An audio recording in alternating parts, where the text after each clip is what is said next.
OK, nous souhaitons donc la bienvenue à tous ceux qui vont suivre cette vidéo. Bon, avant même de commencer, je vais laisser l'invité d'aujourd'hui se présenter. Donc, je passe la parole à Arthur. Oui, bonsoir à tous. Effectivement, mon nom, c'est Daniel Arthur. Je suis camerounais d'origine et actuellement, je vis au Brésil. Mon arrivée ici, c'est donné, c'est fait sur la base d'une opportunité. Je crois que nous allons en parler plus longuement durant notre interview. Et donc, je suis ici, ça fait quelques années quand même. Et on aimerait, donc, je suis en train de répondre à l'invitation de mon frère et ami René, pour qu'on puisse un peu parler sur ce programme, que nous puissions apporter plus de visibilité à ce programme qui certainement pourra également aider plusieurs de nos concitoyens. Tout à fait. Et je tiens aussi à rappeler à nos téléspectateurs que nous avons déjà fait une vidéo qui parle du programme PECG avec Evrad, un jeune Camerounais.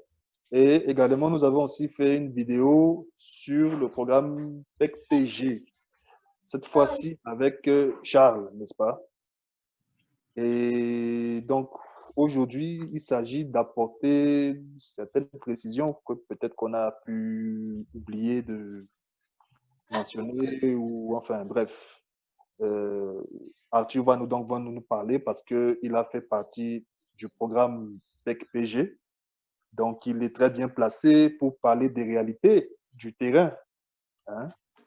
Et il pourra donc aussi nous conseiller des petits frères qui veulent faire partie soit du programme PEC-G, soit du programme PEC-PG. Parce qu'il faut aussi savoir que les pays que nous avons cités, donc les pays africains qui font partie du programme PEC-G et du programme PEC-PG, parce que qui dit PEC-G dit aussi PEC-PG, ok? La liste des pays, c'est la même. Les mêmes pays qui sont concernés par le programme PEC-G sont les mêmes pays concernés par le programme PEC-PG. Donc ça, on avait parlé de ça dans notre vidéo.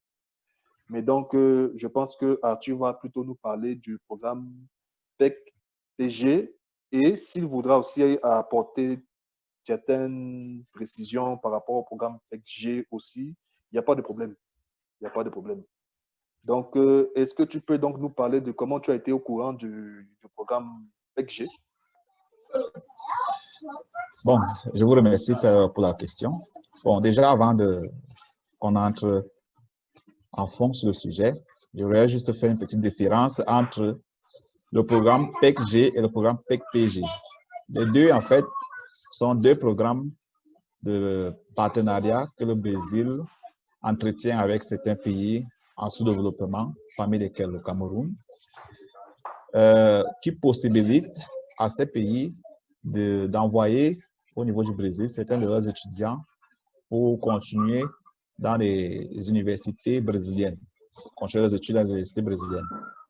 Et donc, dans ce cas, nous avons donc deux principaux programmes, qui sont le programme PEC-G, qui est un programme destiné aux étudiants qui ont le niveau du baccalauréat, pour qu'ils puissent entrer dans l'université brésilienne au niveau de la première année universitaire. Et nous avons également le programme de poste de PEC-PG. Nous avons également le programme de PEC-PG qui est maintenant destiné, qui est orienté aux étudiants déjà titulaires d'une licence au niveau des universités locales, c'est-à-dire l'université camerounaise ou dans les autres pays concernés, et qui viennent donc au niveau du Brésil faire ou une maîtrise ou un programme de doctorat. Hein? Donc, dans mon cas spécifique, je me suis retrouvé ici, dans ce programme, après avoir déjà conclu ma formation en génie civil à l'École nationale supérieure des travaux publics de Yaoundé. Hein? Donc, la conclusion de mes études a été faite en 2006. Et par la suite, au jour le jour, dans ma pratique, déjà, j'avais commencé à faire un moment de training, c'est-à-dire un moment d'adaptation avec le marché du travail, de l'emploi. Et c'est à cette occasion où je travaillais, où je prêtais certains services au niveau de la délégation provinciale des travaux publics. C'est donc à cette occasion que j'apprends à travers certaines connaissances l'existence de ce programme PEC-PG. Et donc, à partir de là, je me suis naturellement intéressé par le projet et j'ai commencé à fouiller, à savoir un peu plus sur le déroulement de ce projet, comment est-ce qu'il fonctionnait, quelles étaient les conditions à être remplies pour pouvoir justement participer à ce programme. Donc, je suis entré sur Internet, j'ai essayé de fouiller des informations. À notre époque, Internet était encore vraiment était encore dans une phase vraiment de développement, quoi, un peu embryonnaire encore. Hein? Je parle là de 2006, 2007. Donc, Internet n'était vraiment pas encore ce que nous avons aujourd'hui. Ce qui fait que les informations n'étaient pas aussi amples comme nous avons aujourd'hui. Hein? Donc, j'ai fait quand même un travail de recherche pour savoir à peu près de quoi il s'agissait. Et j'ai dû lire pas mal de choses en portugais. J'ai dû acquérir certains documents, certains dictionnaires pour pouvoir traduire, ainsi de suite. Et bref, avoir quand même une notion de quoi il s'agissait pour pouvoir me candidater au programme. Et voilà donc comment, avec le temps, j'ai posé ma candidature, j'ai cherché certaines universités au niveau du Brésil, j'ai eu certaines admissions, certaines cartes d'invitation des universités. Et je me suis donc présenté au programme. Et par la suite, donc, il y a eu d'autres procédures auxquelles que j'ai faites. Hein. Et puis, j'ai reçu donc la bonne nouvelle de ma sélection au programme PEC-PG dans l'université brésilienne. Et par la suite, donc, je me suis retrouvé à organiser mon départ du Cameroun pour pouvoir continuer mes études au Brésil. Donc, je crois que grosso modo, c'est à peu près comme ça que, de façon résumée, comment j'ai découvert le programme et puis comment je me suis retrouvé à faire mes études ici. OK. Parce qu'il faut aussi préciser que le billet d'avion pour arriver au Brésil, je crois que tu pourras confirmer cette information, c'est à l'étudiant de se prendre en charge. Donc, le billet d'avion, c'est lui qui doit payer de ses propres frais son billet pour arriver au Brésil. Oui, effectivement, aussi bien au niveau du programme PEC-G comme au niveau du programme PEC-PG. Voilà. La contrepartie de l'étudiant, c'est qu'il puisse effectivement garantir son déplacement du pays d'origine au pays d'accueil. Donc, ça, c'est une des conditions du programme. Et une fois d'avoir fait ce déplacement, il sera encore nécessaire que l'étudiant puisse avoir des conditions minimales pour pouvoir se maintenir, dans le cas du programme PEC-G, qu'il puisse se maintenir pendant toute la période d'études, hein, tout son cycle d'études au Brésil. Et dans le cadre du programme PEC-PG, l'étudiant a la possibilité, l'étudiant devra pouvoir se maintenir jusqu'à ce que le gouvernement brésilien commence à lui disponibiliser la bourse d'études. Donc, normalement, c'est sur une période d'à peu près d'1 mois. Donc, celui qui vient au niveau du programme PEC-PG, il doit y se préparer quand même à avoir une réserve financière pour une période de 1 mois, 2 mois, hein, pour pouvoir se maintenir le temps que le gouvernement puisse commencer à disponibiliser les bourses d'études. OK. Et juste pour compléter, une fois dans le cycle fini, pour le cas du retour de l'étudiant, cette fois-là, ce retour est pris en charge par le gouvernement brésilien qui offre à l'étudiant un billet de retour pour son pays d'origine. OK. Parce que par rapport au billet retour, pour le cadre du PEC-G, du PEC-PG, selon les témoignages des uns et des autres, c'est aussi en fonction des notes. Hein. Donc, il y a une certaine, en fonction de ta performance, tu peux avoir ce billet-là assuré par l'État ou pas. en fonction de tes performances. Donc, plusieurs fois, la question de la bonne performance à l'école, de la bonne performance, des bonnes notes revenait souvent. Comme quoi, avec des bonnes notes, tu es souvent récompensé. C'est-à-dire, on te donne des bourses supplémentaires, surtout dans le cas du PEC-G.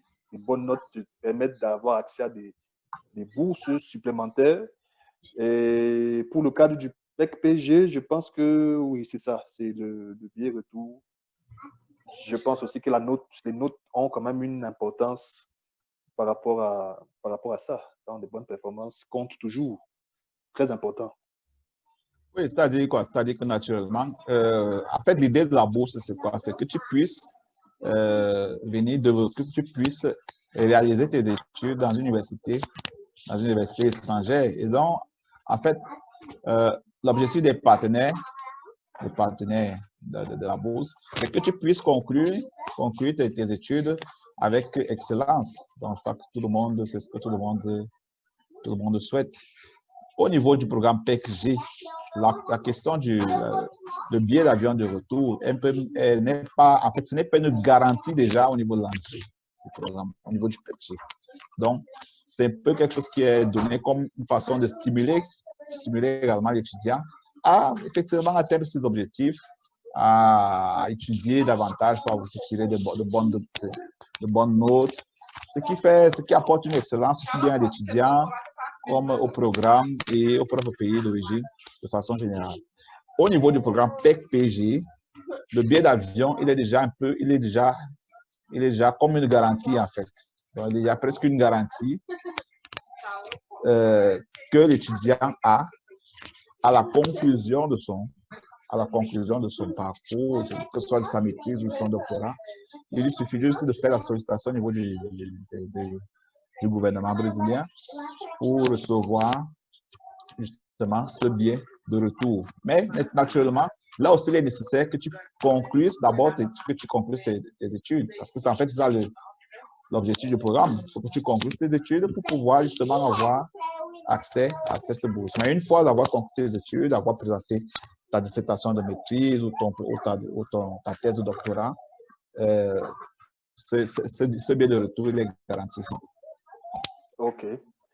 Et par rapport au cours de langue, parce que la différence aussi entre le PEC-G et le PEC-PG, c'est que l'étudiant qui arrive dans le cadre du programme PEC-G, lui, il a des cours de portugais sur place.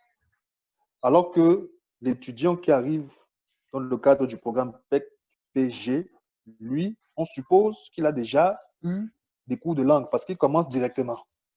Ça, c'était une des différences qu'on a remarquées. Dès qu'il arrive, il commence déjà. Donc, on ne va pas dire, non, il a besoin d'1 an pour apprendre la langue et tout. On part du principe qu'il connaît déjà, il a déjà la base, il a déjà, peu importe d'où tu sors, on part du principe que tu as déjà une base. Maintenant, pour ceux de pays francophones qui se posent la question, mais ici dans mon pays, OK, ça m'intéresse, je veux bien faire partie de ce programme, mais je n'ai pas la possibilité de faire les langues de portugais brésilien. Il faut préciser portugais brésilien parce qu'il y a portugais du Portugal et nous avons le portugais du Brésil. Les gens souvent confondent, ils croient que c'est la même chose, mais il faut préciser ça. Et donc, la question qui se pose, c'est comment donc ces gens qui qui doivent apprendre le portugais, comment ils peuvent faire, surtout des pays francophones, les Africains d'origine de pays francophones, comment ils font, comment ils peuvent faire pour apprendre la langue, en sachant qu'il n'y a pas de cours de langue de portugais brésilien dans leur pays. Qu'est-ce que tu pourrais les conseiller? Oui, effectivement, René. Lorsqu'on vient dans le programme PEC-G, en fait, il n'y a pas une exigence du gouvernement brésilien pour que l'étudiant sache déjà la langue au départ. Pourquoi? Parce que durant son parcours au Brésil, il devra justement faire 1 année de langue, passer par un examen qui s'appelle le CEBRAS. Et une fois avoir passé à l'examen du CEBRAS, cette fois-là, il pourra donc commencer effectivement ses études à l'université qu'il aura sélectionné. Dans le cadre du programme PEC-PG, là, les conditions sont un peu différentes. Les VAC sont bien différentes, en fait. Dans ce cas, il est nécessaire que l'étudiant, le candidat au programme PECG ait déjà une certaine connaissance de la langue avant de rejoindre le Brésil. Hein? Ceci dit donc, il est souvent fait des tests au niveau des ambassades ou dans certains pays où il y a des tests du propre CEPBRAS appliqués dans certains pays africains au niveau des ambassades. Et donc, une fois d'avoir été sélectionné, une fois d'avoir passé ce test, donc cette fois, après, comme prochaine étape, donc, tu pourras donc suivre tout le reste du processus sélectif au programme PECG. Hein?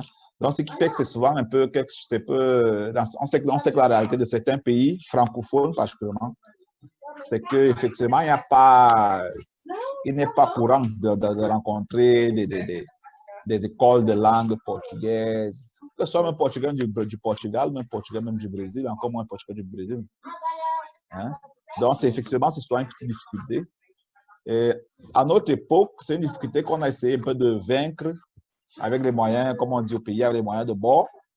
Ça dit quoi? Ça dit on est vraiment entré sur Internet. À l'époque, Internet n'était pas aussi riche qu'aujourd'hui. Je crois qu'à l'époque même encore, il n'y avait pas encore de YouTube et ainsi de suite. Hein? Des plateformes aussi révolutionnaires comme YouTube, il n'y en avait pas encore. Donc, on a dû vraiment faire un travail à fond, fouiller sur Internet, voir si c'était un livre, c'était un document qui pouvait enseigner quand même le portugais, même de façon embryonnaire, pour pouvoir quand même comprendre les notions de base et pouvoir faire le test pour pouvoir se rendre au Brésil. Hein? Bon, on a cet avantage que le portugais et le français, c'est quand même deux langues latines, donc il y a quand même pas mal de choses qui sont assez proches, il y a pas mal de concepts qui sont assez proches. Donc, quelqu'un qui parle bien le français, en principe, il n'aura pas, quelqu'un qui comprend bien le français, qui écrit bien le français, en principe, n'a pas de difficulté pour migrer du français pour le portugais. Hein? Bon, la prononciation, là, c'est autre chose, mais c'est quelque chose que on finit par développer une fois sur le terrain. Donc, aujourd'hui, qu'est-ce que je peux conseiller à nos jeunes, hein, pour pouvoir vaincre ces barrières? C'est tout simplement d'entrer sur Internet. Aujourd'hui, il y a beaucoup plus d'informations. Entrer sur Google ou entrer même sur YouTube, surtout même sur YouTube. Sur YouTube, il suffit juste de mettre là, cours de portugais. Vous allez retrouver une séquence de vidéos où l'étudiant pourra prendre, à partir desquelles l'étudiant pourra étudier le portugais vraiment du zéro à un niveau, même intermédiaire déjà, c'est un niveau très intéressant pour pouvoir déjà faire le test. Télécharger sur Internet, c'est un document qui lui permettra d'apprendre la grammaire portugaise, qui a beaucoup de similarités avec la grammaire française. Il fait vraiment cet effort. Donc, c'est vraiment un effort que tout étudiant, en fait, tout étudiant est appelé à faire à un moment ou à un autre. Hein? Donc, ça, c'est quelque chose de... Tout étudiant qui veut aller loin doit faire certains efforts pour étudier les matières qui lui sont nécessaires dans son évolution. Donc, aujourd'hui, on a beaucoup d'informations sur Internet, beaucoup de documents PDF. Il s'agit donc juste de fouiller sur Internet, organiser un chronogramme, avoir de la discipline. Il faut être très discipliné parce que vous n'aurez pas un professeur derrière vous pour exiger X ou Y. Donc, vraiment, ça ira vraiment la discipline de l'étudiant pour étudier la langue et se préparer pour faire le test. Donc, je crois que c'est le grand conseil que je peux passer à nos jeunes frères et sœurs qui seraient intéressés à suivre ce chemin. OK. Et tu peux nous dire à peu près combien de temps ça a pris pour donc le début, dès que tu as commencé jusqu'à la fin? Le temps, si c'est passé, ça a fait 3 ans, si tu as pris 4 ans pour conclure ton parcours, une fois que tu es rentré dans le programme PECG. Bon, donc là, de quand jusqu'à quand tu as eu à conclure ton parcours académique à travers le programme PECG? Bon, en fait, le programme PEC-PG se déploie sur 2 grands axes. C'est-à-dire, tu as le programme pour le master, la maîtrise, qui compte 48, qui compte 24 mois. Donc, le gouvernement te garantit 24 mois, ça dit 2 ans pour pouvoir commencer tes études et les conclure. Et tu as l'autre ligne qui est le doctorat où tu as 48 mois pour pouvoir conclure tes études doctorales, recevoir la bourse du gouvernement brésilien dans le cadre du programme PEC-PG. Donc, en fait, ce sont les délais, pour la réalisation de ce programme. Ok, c'est important.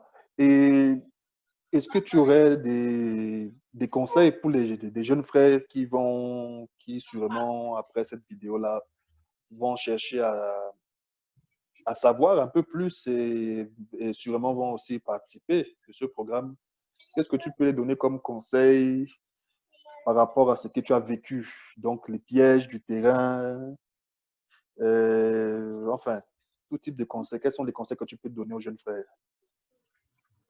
Bon, ce que je peux d'abord dire aux jeunes frères, c'est qu'il faut d'abord avoir aussi une vision, amplier la vision. Parce que nous savons que beaucoup d'entre nos frères, quand ils pensent à étudier à l'extérieur, pensent beaucoup plus à l'Europe, aux États-Unis. Bon, c'est ces endroits tout le mérite. Toutefois, il est de plus en plus intéressant aussi que les jeunes puissent regarder, ouvrir leurs horizons dans le partenariat sud-sud, où effectivement il y a aussi beaucoup d'autres opportunités. Le cas du Brésil, par exemple, c'est une opportunité qui très souvent n'arrive pas au niveau du citoyen camerounais, de façon générale au niveau du citoyen de langue francophone. Mais c'est une opportunité où parfois il y a des places qui parfois ne sont pas remplies par manque d'information. Par manque d'information. Je crois inclusive que d'ailleurs, c'est un des objectifs de ce projet salutaire qui est justement de montrer à d'autres jeunes Africains de langue francophone qu'il existe également des opportunités ailleurs. Il existe des opportunités au Brésil. Et le Brésil, c'est un pays vraiment qui vaut la peine d'être connu. C'est un pays vraiment qui a ses richesses, qui a une proximité très grande avec l'Afrique, parce que parfois, au niveau de l'Afrique, on ne ressent pas, mais qui a une proximité très grande avec l'Afrique, qui est un pays également qui fait pas mal d'efforts pour se développer, qui a ses problèmes, mais qui a aussi beaucoup de solutions. Et c'est un endroit vraiment intéressant pour pouvoir continuer ses études, connaître une nouvelle culture, avoir de nouveaux projets de vie, et ainsi de suite. Donc, pour que notre concitoyen puisse avoir un plus grand horizon. Regardez également ici au niveau de l'Amérique latine, parce que beaucoup d'opportunités aussi se trouvent de ce côté. Ok, bon. ok. Pour le reste, il y a beaucoup de situations sur le terrain. Une fois que vous arrivez sur le terrain, une fois même que vous initiez le projet, il est intéressant toujours de faire un contact avec un concitoyen qui a déjà suivi à peu près, qui a suivi cette trajectoire, pour qu'il puisse vous donner quand même certaines orientations. Et puis aussi, beaucoup d'orientations sont données au niveau de des ambassades du Brésil, au niveau du territoire. Donc, en vous rapprochant également de l'ambassade, vous aurez beaucoup d'informations, ce que vous devez faire, quels sont les pas à suivre. Le programme PEC-PG, il disponibilise un matériel, un guide, justement un guide pour les étudiants, où quand même il est expliqué pas mal d'informations sur la réalité brésilienne, sur comment se déplacer, quelles sont les dispositions à prendre, ainsi de suite. Une fois sur le terrain, il faut avoir passé toutes les étapes de sélection, avoir fait tout le déplacement du continent pour le Brésil.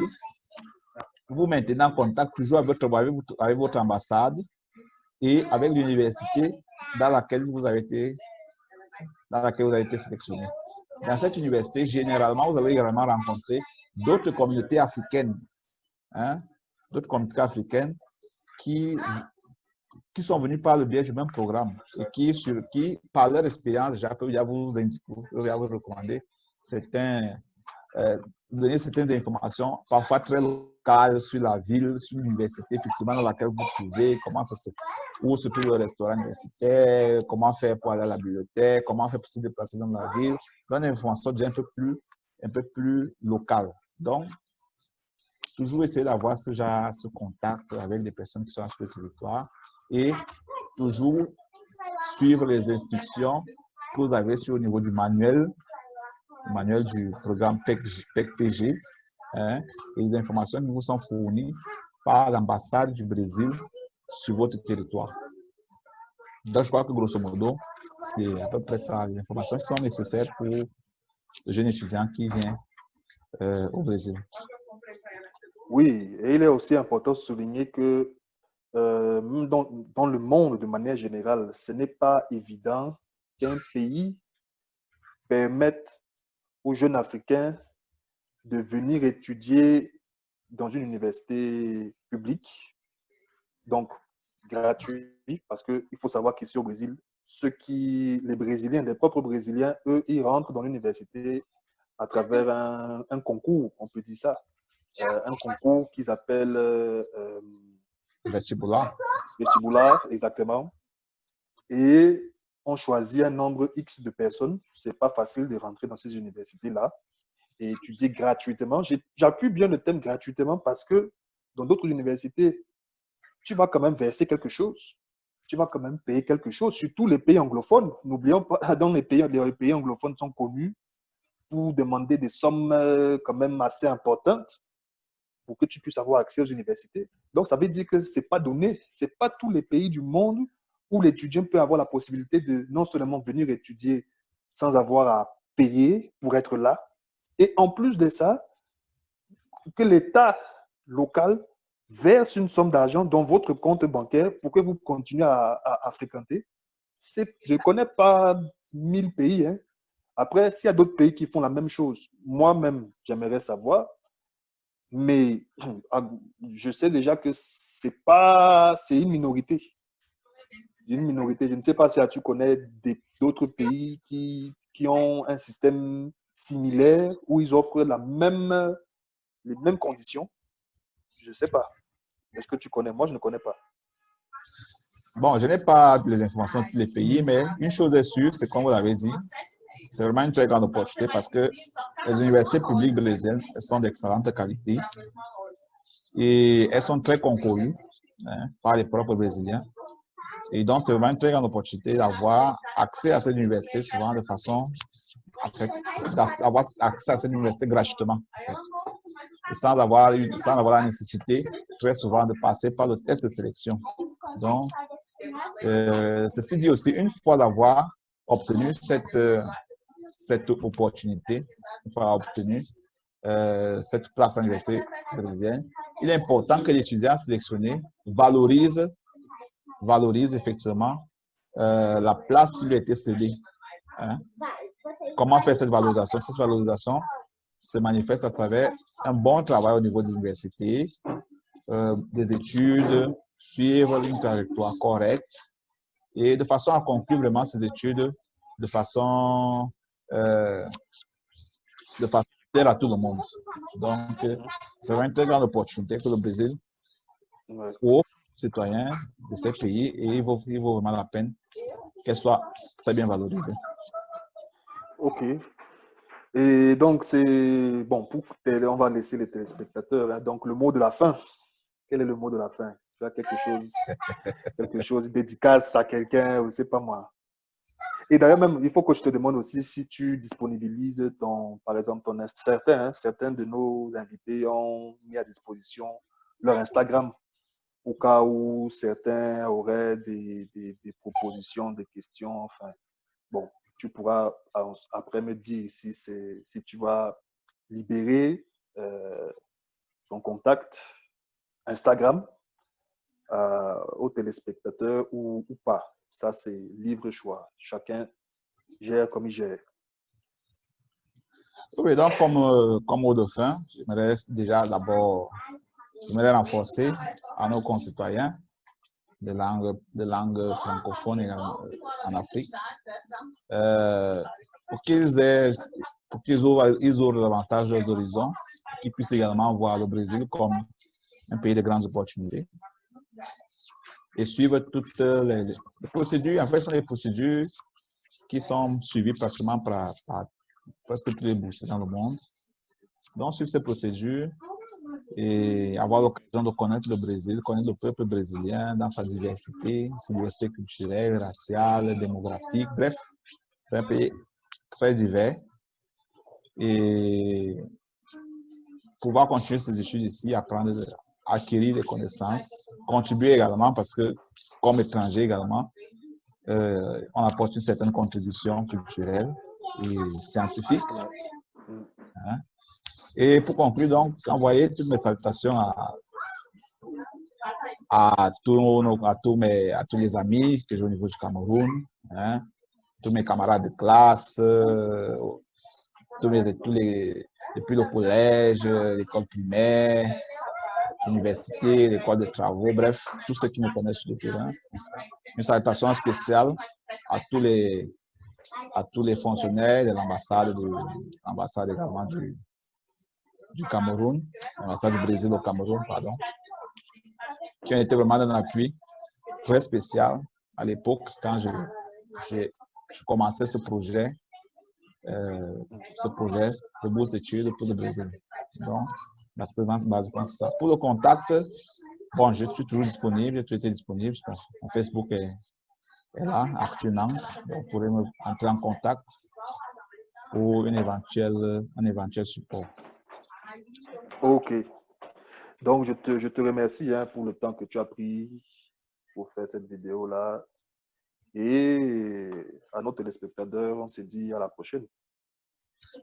Ok, mon frère René, c'est moi qui vous remercie pour l'opportunité d'apporter cette petite, mon humble opinion, hein, sur ce programme que j'ai suivi et qui réellement a transformé ma vie, qui m'a donné d'autres perspectives de vie.